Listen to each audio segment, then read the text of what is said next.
안녕하세요, 여러분. 오늘 우리가 함께 파헤쳐볼 아주 흥미진진한 주제는 바로 매일매일 우리가 마주하는 식탁에 관한 이야기입니다.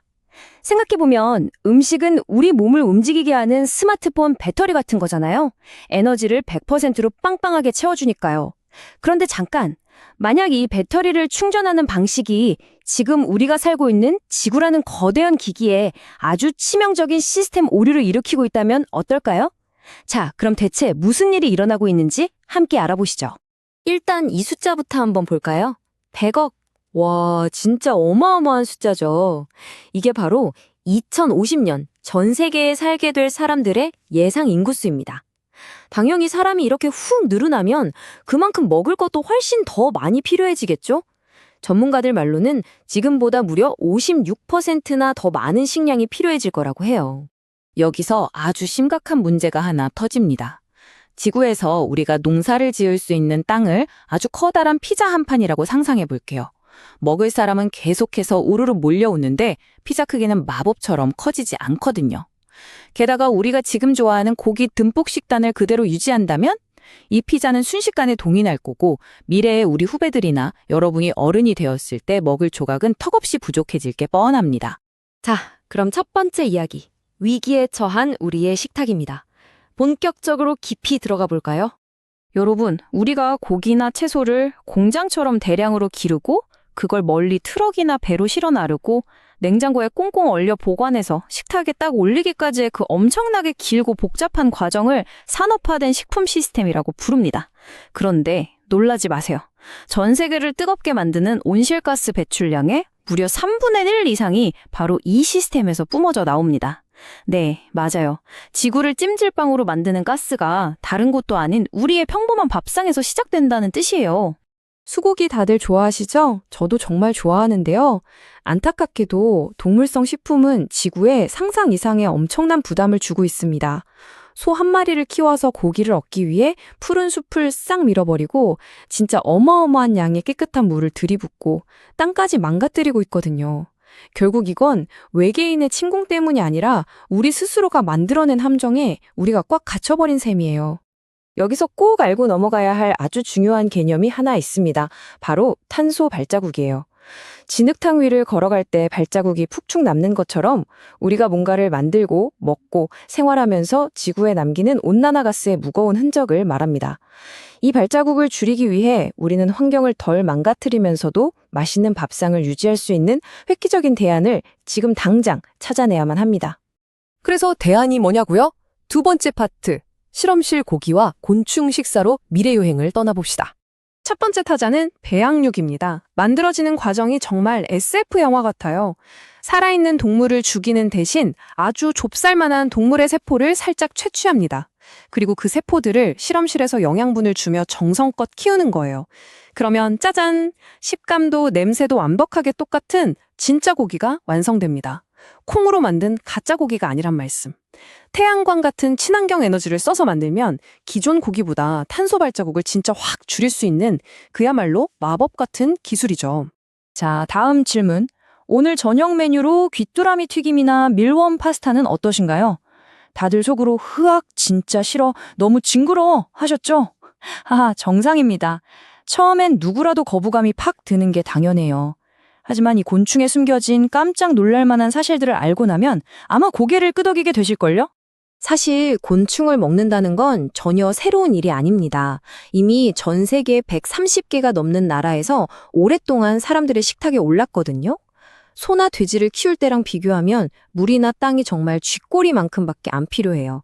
그런데 단백질은 엄청나게 훌륭하죠. 심지어 사람들이 버리는 음식물 쓰레기를 먹이로 줘서 키울 수도 있습니다. 쓰레기도 줄이고 굶주림도 해결하는 진정한 의미의 슈퍼푸드인 셈이에요. 그래도 비주얼이 문제잖아요. 맞아요. 그 징그러운 생김새가 가장 큰 장벽이죠. 그래서 똑똑한 식품회사들은 벌레 모양을 그대로 식탁에 올리지 않습니다. 아주 감쪽같이 변신을 시키죠. 곤충을 바싹 말려서 빵이나 쿠키를 구울 때 쓰는 고소한 단백질 가루로 만들거나 맛있는 요리에 쓰는 식용기름으로 쏙 바꿔버립니다. 어때요? 이렇게 형태를 싹 바꿔버리면 눈 질끈 감고 한 번쯤 먹어볼 만하지 않나요? 세 번째 이야기, 3D 프린터와 바다의 선물입니다. 진짜 최첨단 기술과 자연의 만남을 보여드릴게요. 여러분, 플라스틱 녹여서 피규어 만드는 3D 프린터 본 적 있으시죠? 이제는 그걸로 음식도 프린트하는 시대가 왔습니다. 이 식품 프린터는 액체 형태의 음식 재료를 한 층 한 층 정밀하게 쌓아 올려서 아주 예쁘고 완벽한 모양을 만들어냅니다. 이게 왜 대단하냐면요. 방금 전에 말한 곤충가루처럼 몸엔 좋은데 그냥 먹기엔 좀 거시기한 재료들을 군침 도는 스테이크나 햄버거 모양으로 감쪽같이 둔갑시켜줄 수 있다는 거예요. 근데 이 기술의 진짜 멋진 점은 따로 있습니다. 지진이 나거나 홍수가 난 재난 상황을 상상해 보세요. 무거운 식량 박스를 낑낑대며 옮길 필요 없이 영양소가 꽉꽉 농축된 액체 식품 잉크, 캡슐만 드론으로 슝 날려보내는 거예요. 그럼 현장에 있는 3D 프린터가 그걸 받아서 사람들에게 필요한 영양 만점 식사를 바로바로 찍어냅니다. 단순한 요리 기계가 아니라 사람을 살리는 아이언맨급 슈퍼 히어로인 거죠. 자, 이번엔 바다로 가보죠. 미세조류나 미역, 다시마 같은 해조류를 뜻하는 조류 이야기입니다. 이 친구들은 진짜 슈퍼파워를 가졌어요. 지구상에서 가장 빨리 자라는 식물성 생물인데 바다에서 자라니까 육지에 좁아터진 농경지를 차지할 일도 없죠. 바다 생물들한테 아늑한 집도 되어주고요. 근데 제일 대박인 건 뭔지 아세요? 온실가스를 뿜어내기는커녕 공기 중에 나쁜 탄소를 쫙쫙 빨아들여서 가둬버린다는 겁니다. 지구의 거대한 공기청정기 역할을 하는 셈이에요. 어느덧 마지막 파트입니다. 낯선 음식과 친해지기.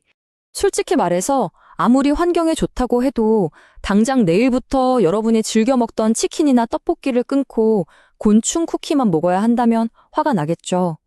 음식이라는 건 그냥 단순한 영양소 덩어리가 아니라 우리의 문화고 가족이나 친구들과의 소중한 추억이니까요. 식습관을 하루아침에 확 바꾸는 건 불가능에 가깝습니다.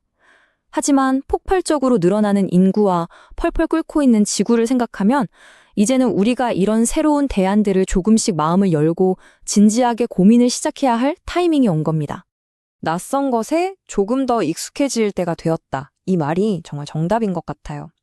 당장은 실험실에서 배양한 고기, 곤충가루, 3D 프린터가 짜낸 요리가 너무 어색하고 이상해 보일 수 있어요. 하지만 우리의 생존, 그리고 이 아름다운 지구의 미래를 위해서는 이 낯선 친구들과 조금씩 친해지려는 열린 마음과 용기가 꼭 필요합니다. 자, 오늘 함께 살펴본 미래의 식탁 이야기 어떠셨나요? 환경을 생각하는 실험실 배양육부터 놀라운 곤충 단백질, 3D 프린터가 만들어주는 맞춤형 식사, 그리고 지구를 식혀주는 해조류 요리까지. 이 중에서 여러분은 어떤 미래의 음식을 가장 먼저 앙! 하고 한 입 베어물 용기가 나시나요? 오늘 이 시간이 여러분이 매일 마주하는 밥상을 완전히 새로운 시선으로 바라보게 된 계기가 되었길 바랍니다. 친구들과 함께 꼭 한번 이 흥미진진한 질문을 나눠보세요. 그럼 다음 시간에 더 재미있고 놀라운 이야기로 돌아오겠습니다.